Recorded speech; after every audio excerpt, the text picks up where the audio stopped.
আর বাংলাদেশের এই পরিস্থিতির কড়া নিন্দা করলেন প্রাক্তন প্রধানমন্ত্রী শেখ হাসিনা। তিনি বলছেন, ইউনূস সরকার অমুসলিমদের উপর অবর্ণনীয় অত্যাচার চালাচ্ছে, অবৈধভাবে ক্ষমতা দখল করে সন্ত্রাস চালাচ্ছে ক্ষমতাসীন দল, ধর্মীয় সংখ্যালঘুদের জ্বালিয়ে দেবার মতো ভয়ঙ্কর ঘটনা ঘটছে। ইউনূস সরকার মানুষের ধর্মীয় স্বাধীনতায় হস্তক্ষেপ করছে। বাংলাদেশে হিন্দুদের উপর পরপর আক্রমণের প্রেক্ষিতে অডিও বার্তা শেখ হাসিনার। যারা অত্যাচার করছে তাদের প্রত্যেককে চিনে রাখতে হবে, সকল ছবি সংগ্রহ করে রাখতে হবে। কাজে এদের বিচার আমরা করব। আজকে বাংলাদেশের জনগণের ভোটের অধিকার ছিনিয়ে নিয়েছে, নির্বাচন নামে একটা প্রহসন করতে যাচ্ছে। এটা কিসের নির্বাচন হবে, যেখানে আওয়ামী লীগের প্রায় 50%ই তো আমাদের ভোট। এদেরকে বাদ রেখে কার ভোট করতে চায় তারা? অসাংবিধানিকভাবে অবৈধভাবে ক্ষমতা দখল করে আজকে তার কাজ একটাই, বাংলাদেশকে ধ্বংস করা। অরাজকতা চরমভাবে দেশে চলছে, আর প্রত্যেকটা আওয়ামী লীগ নেতাকর্মীর বিরুদ্ধে মামলা, আর্থিকভাবে তাদেরকে পঙ্গু করে দিচ্ছে, মামলা দিয়ে হয়রানি করে একটা বিভীষিকাময় অবস্থা সৃষ্টি করেছে।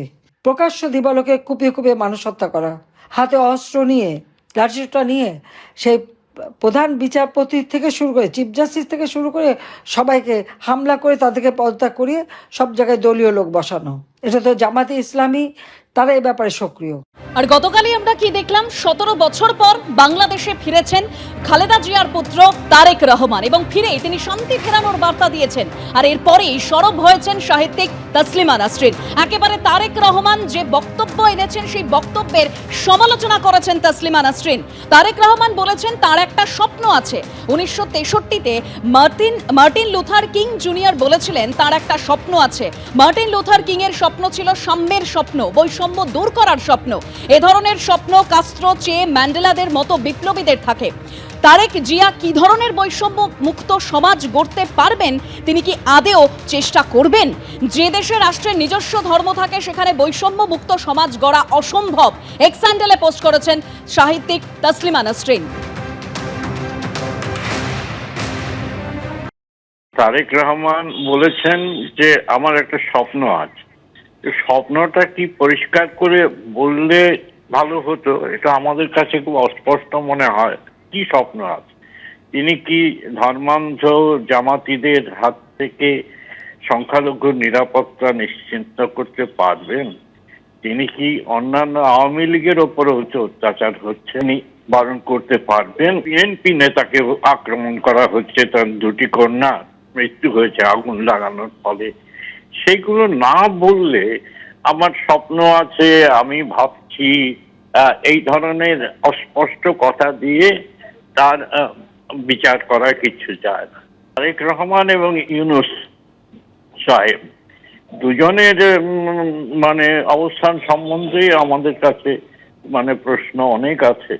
এই প্রশ্নই উচ্চারণ করেছেন তাসলিমা ঠিকই বলেছেন যে একটা ধর্মান্ধদের বিষয়ে তারে কি ব্যবস্থা নেবেন সেটা তো আমাদের জানা উচিত, এবং ধর্মান্ধতাই তো বাংলাদেশের সর্বনাশ করছে এখনো পর্যন্ত। আর বাংলাদেশের এই অস্থির পরিস্থিতির মধ্যেই আপনারা দেখেছেন 17 বছর পর গতকালই বাংলাদেশে ফেরেন বিএনপি নেত্রী খালেদা জিয়ার ছেলে তারেক রহমান। 2026-এর 12 ফেব্রুয়ারি বাংলাদেশের সাধারণ নির্বাচনের আগে ফিরলেন তারেক। জুলাই 36 এক্সপ্রেসওয়ের কাছে করলেন বিশাল জনসভা। দেশে শান্তি শৃঙ্খলা বজায় রাখার আবেদন করলেন কর্মী সমর্থকদের কাছে। আমাদেরকে যে কোনো মূল্যে আমাদেরকে এই দেশের শান্তি শৃঙ্খলা রক্ষা করতে হবে। যে কোনো উস্কানির মুখে আমাদেরকে ধীর শান্ত থাকতে হবে। প্রিয় ভাই বোনেরা, আমরা দেশের শান্তি চাই, আমরা সকলে যে ন্যায়পরায়ণতা, সেই ন্যায়পরায়ণতার আলোকে আমরা দেশ পরিচালনার সর্বোচ্চ চেষ্টা করব। I have a plan for the people of my country, for my country. আজ এই পরিকল্পনা দেশের মানুষের স্বার্থে, দেশের উন্নয়নের জন্য, দেশের মানুষের ভাগ্যের পরিবর্তনের জন্য যদি সেই প্ল্যান, সেই কার্যক্রম, সেই পরিকল্পনাকে বাস্তবায়ন করতে হয়, গণতন্ত্রের শক্তি যত মানুষ উপস্থিত আছেন প্রত্যেকটি মানুষের সহযোগিতা আমার লাগবে।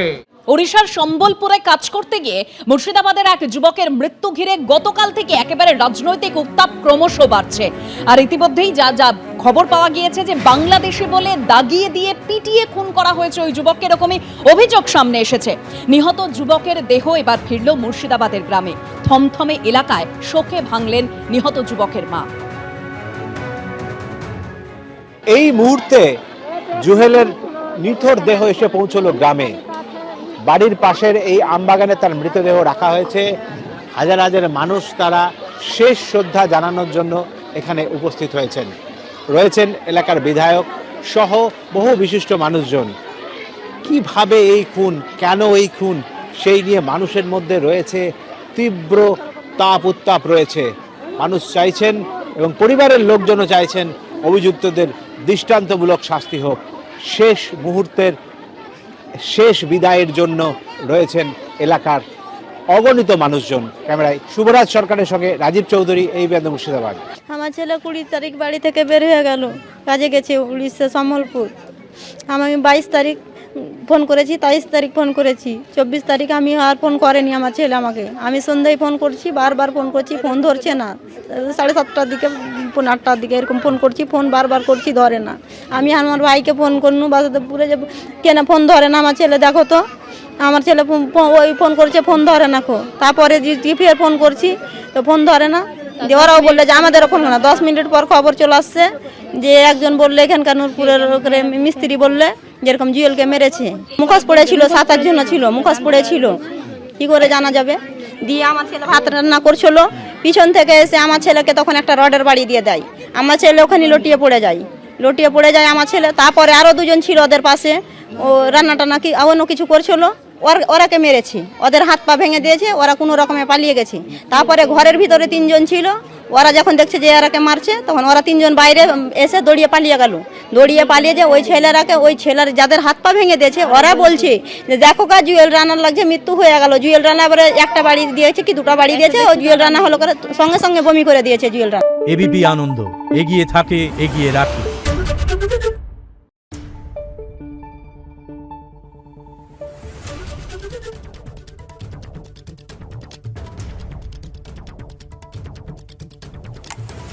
Thank you.